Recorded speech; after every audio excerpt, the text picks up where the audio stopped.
अस्सलाम वालेकुम व्यूवर्स। आज हम आपको हज़रत ईसा अलैहिस्सलाम का वाक़या सुनाने जा रहे हैं कि वो अल्लाह के कितने बरगुज़र नबी थे और वो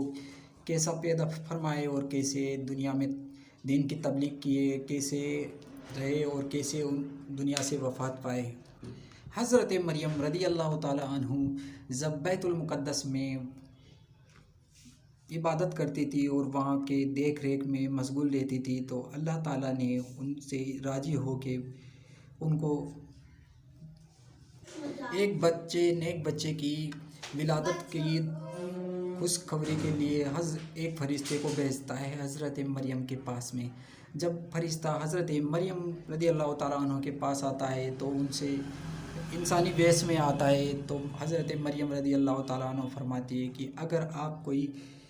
शख्स हो, अगर मेरे को कोई गलत है इरादे से मेरे पास आए हो तो आप यहाँ से अल्लाह के फरमान से चले जाइए। तो फ़रिश्ता फरमाता है हज़रत मरियम रज़ी अल्लाह ताला अन्हा से कि मैं अल्लाह का भेजा हुआ फ़रिश्ता हूँ और मैं आपसे यह कहना चाहता हूँ कि अल्लाह ने आपको एक बाबरगुज़र नबी पैदा फरमाने के लिए बोला है और उसकी विलादत आपसे होगी। तो हज़रत मरियम रज़ी अल्लाह ताला अन्हा फरमाती हैं कि अभी तक मेरी निकाह नहीं हुआ है, ना ही मेरा किसी मर्द से अभी ताल्लुक़ हुआ है, मैं ना ही कोई बदकार औरत हूँ, इस वजह से मेरे कोई औलाद नहीं हो सकती। तो फ़रिश्ते फरमाते हैं हज़रत मरियम रज़ी अल्लाह ताला अन्हा से कि अल्लाह ताला हर चीज़ पर कुदरत रखता है और वो आपकी इबादत से इतना खुश हुआ और आपकी खिदमत से इतना खुश हुआ है कि अल्लाह ताला ने आपको बग़ैर किसी मर्द के एक नबी आपके सिकम से पैदा फरमाने के लिए हमें भेजा है। अगर आप इस पर राज़ी हो तो अल्लाह आपको एक अल्लाह के नबी आपके सिकम से पैदा फरमाएंगे। जब अल्लाह के फ़रिश्ते हज़रत जिब्रील अलैहिस्सलाम हज़रत मरियम रज़ियल्लाहु ताला अन्हा की गिरबान में फूंक देते हैं तो वह हामिला हो जाती है और अल्लाह के हुक्म से वह हामिला होने के बाद फिर वही इबादत करती रहती है और चारों तरफ बैतुल मुक़द्दस के अंदर सफाई और इबादत का काम करती है। 24 घंटे वो इसमें ही मुब्तला रहती है। एक बार क्या होता है कि हज़रत मरियम रज़ी अल्लाह ताला अन्हा का वक्त अनकरीब आ गया था, तो हज़रत दुनिया से ज़ाहिर होने के लिए हज़रत मरियम रज़ी अल्लाह ताला अन्हा वहाँ से निकल कर बाहर की तरफ चली जाती है, दूसरे शहर की तरफ। तो रास्ते में वो उनके पैदाइश हज़रत ईसा अलैहिस्सलाम की पैदाइश का वक्त करीब हो जाता है, तो एक अल्लाह ताला ने खजूर का पेड़ वहाँ ताबीर फरमाया और फिर हज़रत मरियम रज़ी अल्लाह ताला अन्हा उसके नीचे हज़रत ईसा अलैहिस्सलाम को पैदा फरमाया और उधर ही पानी का चश्मा भी जारी कर दिया अल्लाह ताला ने। उनकी प्यास और भूख मिटाने के लिए खजूर का वृक्ष लगा दिया। तो वो वहीं पे जब तक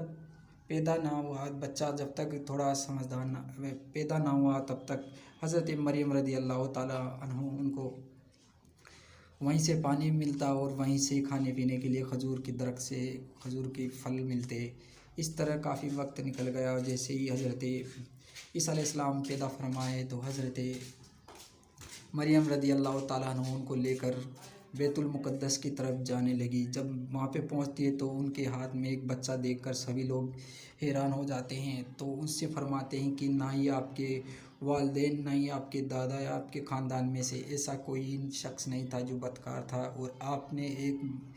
बेब्याही मतलब इस बच्चे को कहाँ बिना निकाह के कहाँ से ले आए।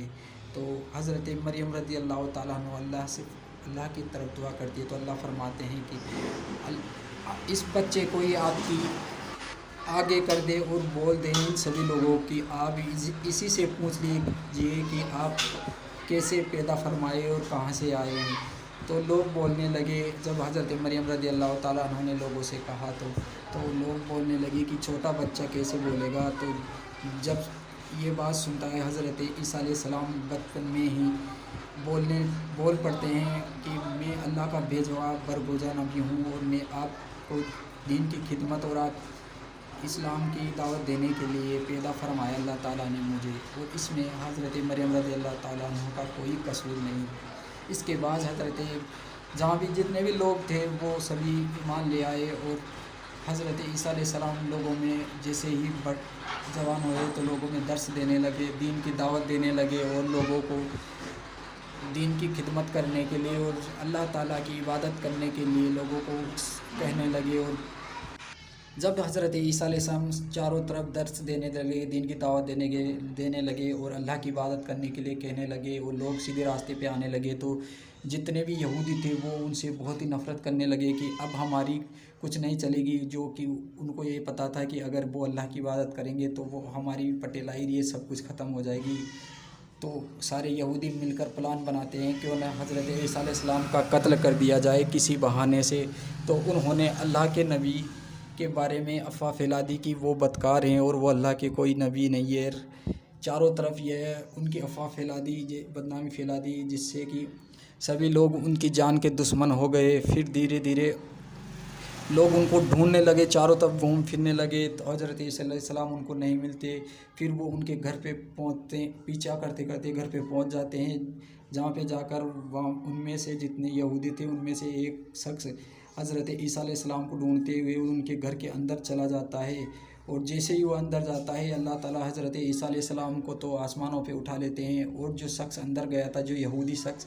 उसकी शक्ल हज़रत ईसा अलैहिस्सलाम से हूबहू उनकी जैसी हो जाती है। तब वो काफ़ी देर तक नहीं आता, तो बाहर खड़े जितने यहूदी थे वो भी अंदर जाकर घुस गए और उन्होंने उस शख्स को हज़रत ईसा अलैहिस्सलाम समझकर उसका कत्ल कर दिया, मार मार कर पीट पीट कर उसका कत्ल कर दिया।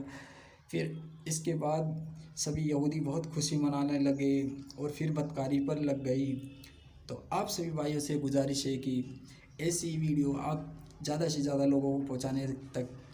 कोशिश करें, ताकि मेरी वीडियो ज़्यादा से ज़्यादा शेयर हो सके। और वीडियो को सब्सक्राइब भी कर दीजिए, चैनल को सब्सक्राइब कर दीजिए, वीडियो को ज़्यादा से ज़्यादा शेयर